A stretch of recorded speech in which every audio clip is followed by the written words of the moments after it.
So again, like, it's like singing and dancing and creating sound is, I call it preventative healthcare. It's like drinking water. So another thing that happens is I write songs and they have an actual energy in them. The energy of the music and the words create a vibration that can help transform stuff. Again, I don't totally know how this happens, I just know that it does happen. So I thought I would sing this song. It's a relatively new song. It's going to be on a new record, and just invite you to enjoy it. Does that sound good? Mm-hmm. All right. Funny thing about bliss, it's gonna go away. Funny thing about life, it's gonna end someday. Funny thing about you, best heart I've ever known. Funny thing about me, here again alone. And I trust my heart like the ocean flowing on and on. And I trust my breath like a river that never ends or begins. And I trust me, and I trust you, and I trust everything in all we do. And I trust the love, whatever that is. Yeah, I'm so grateful for our moments of bliss.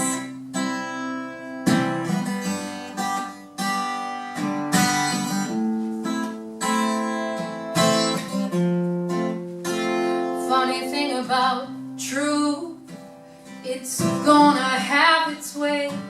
Funny thing about change, it comes every day. Funny thing about now, it's all we ever have. Funny thing about me, I love to laugh. And I trust my heart like the ocean flow on and on. And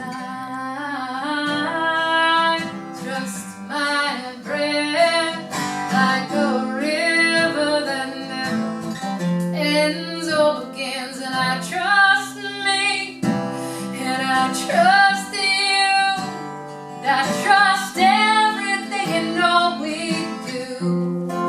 And I trust love, whatever that is. I'm so grateful for our moments of bliss. Hold on to me. Hold on to you.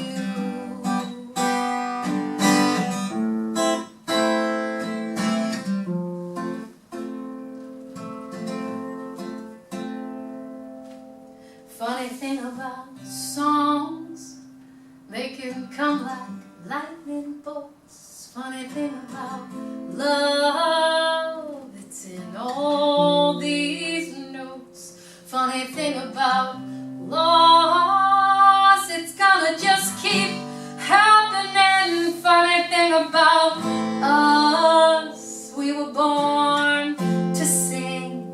And I trust my heart like the ocean flowing on and on. And I trust my breath like a river that never ends or begins. And I trust you, and I trust me, and I trust one day we will all be free. 'Cause I trust the love and all that it is. I'm so grateful for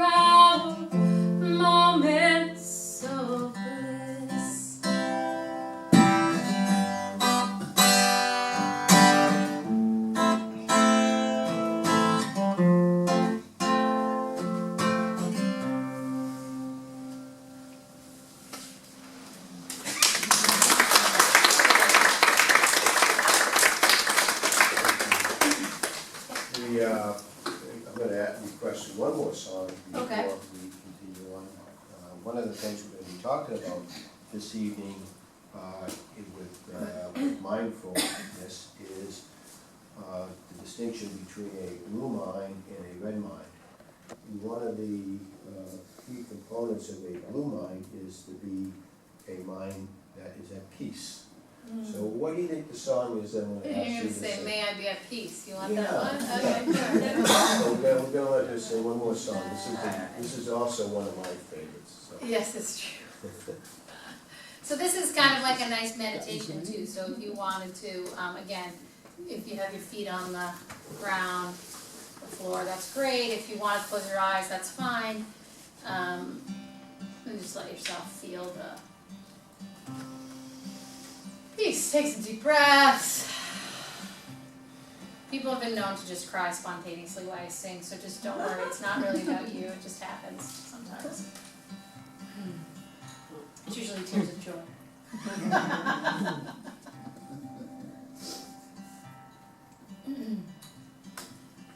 May I be at peace. May my heart remain open.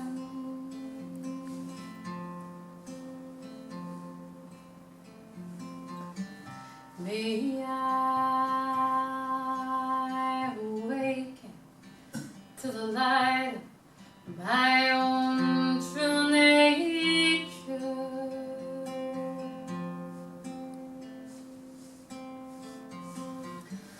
May I be healed. May I be a source of healing for all beings.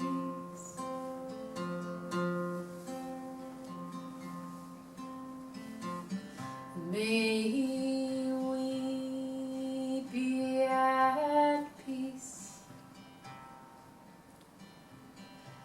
May our hearts remain open.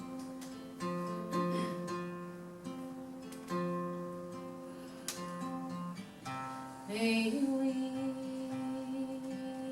awaken to the light of our own true nature.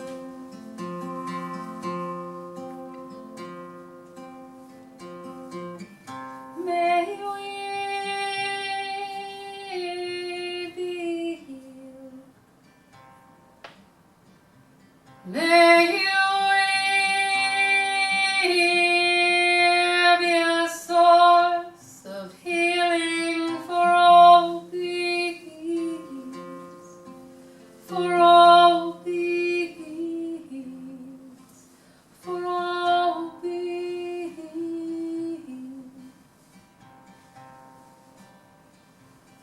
Om Shanti Shanti.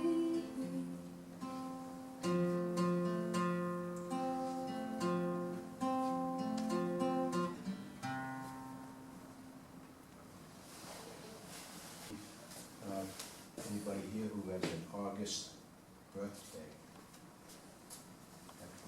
Oh, thank you. You too? I am, what is it? Okay. Oh, You get a second one? thank you. Nice. Oh, wow. I have an August birthday. Do I get my own CD?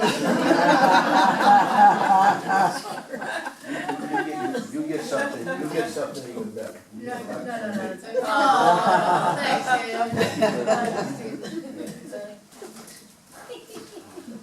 Nice. When's your birthday? Is that Judy? When's your birthday? Oh, August 30th. Nice. So it's coming up. And yours? August 8th. Lionsgate. Birthday.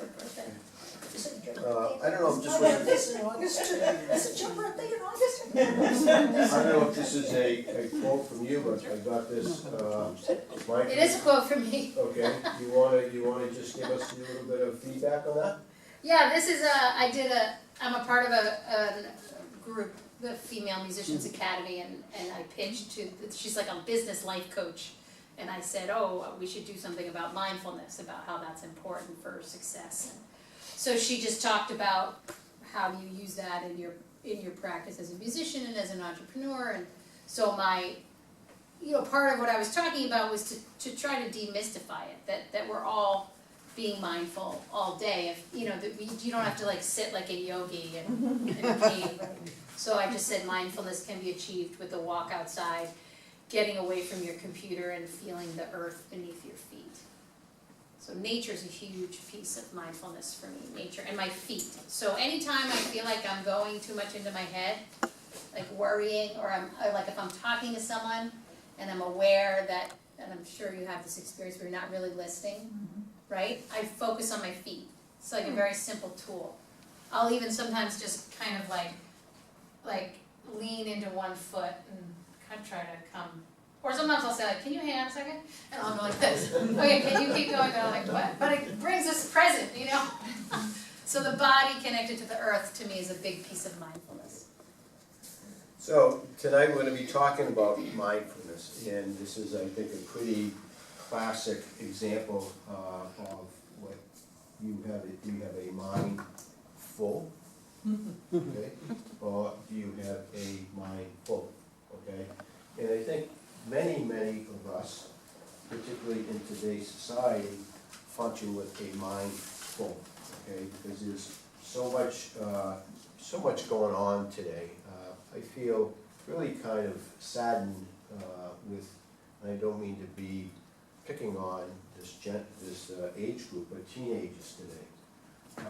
There's been so many places that I've been recently, and I'll see a group of teenagers paying no attention to one another.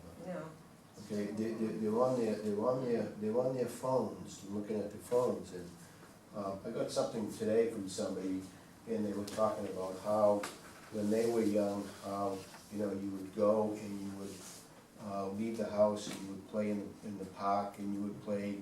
There were so many different games that you would just play, right? Now they're on their phones all the time, so their minds are just full of all that type of noise and clutter and information. The best cure for your body is a quiet mind, right?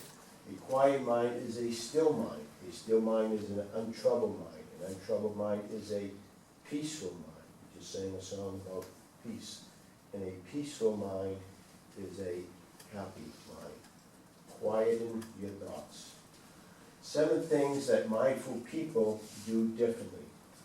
1, approach everyday things with curiosity and savor them.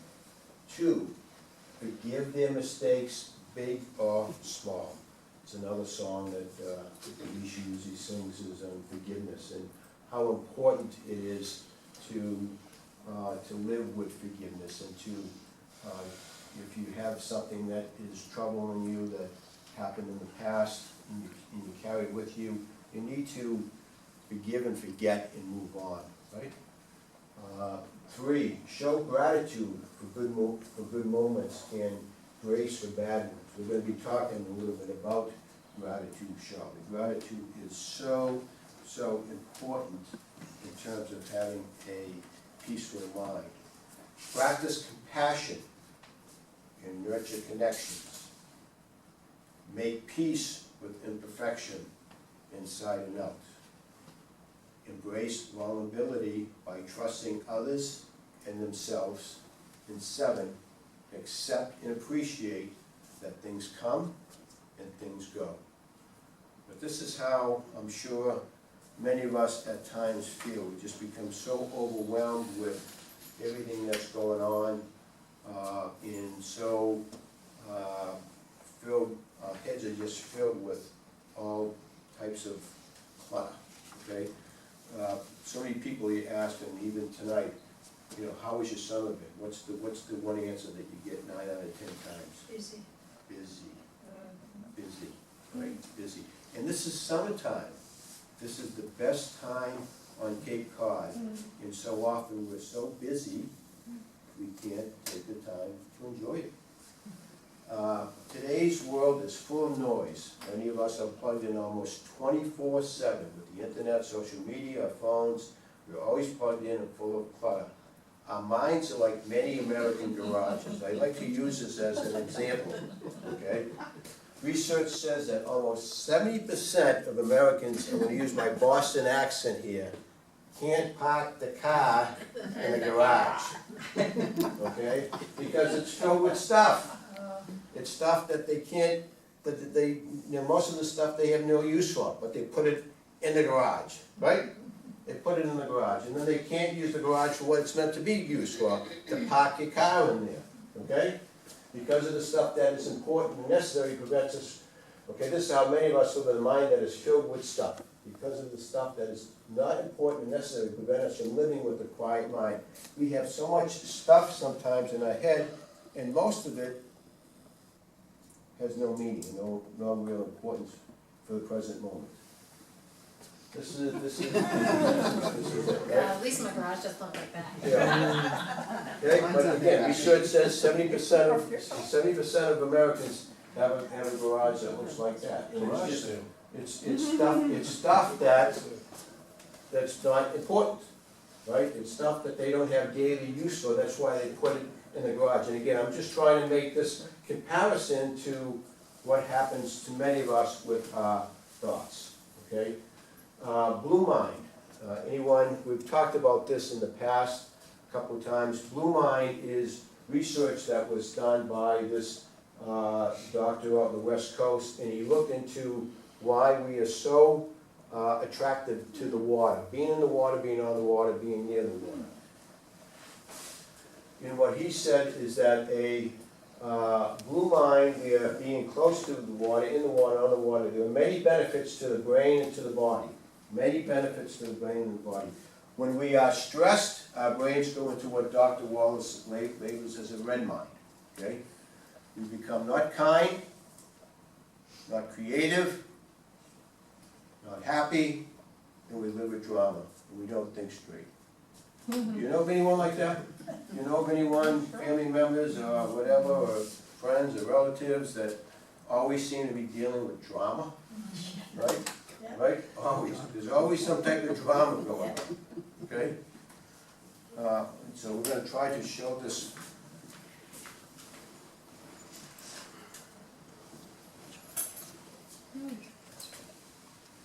Here's the